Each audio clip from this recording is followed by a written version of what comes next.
દેવના કામ કરવામાં ભલાઓ જે આળસુ રહે છે, દેવના કામ કરવામાં જે પીછેહટ કરે છે, દેવના કામ કરવામાં ભલાઓ આગળ પડતા નહીં આવતા, દેવના કામ કરવામાં પોતાનો હાથ લાંબો નહીં કરતા, એ બાઇબલ એ પ્રમાણે કહે છે એ સાબિત થશે.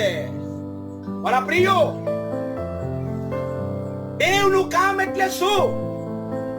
દેવનું કામ એટલે મારો સુવાર્તા પ્રચાર કરવી.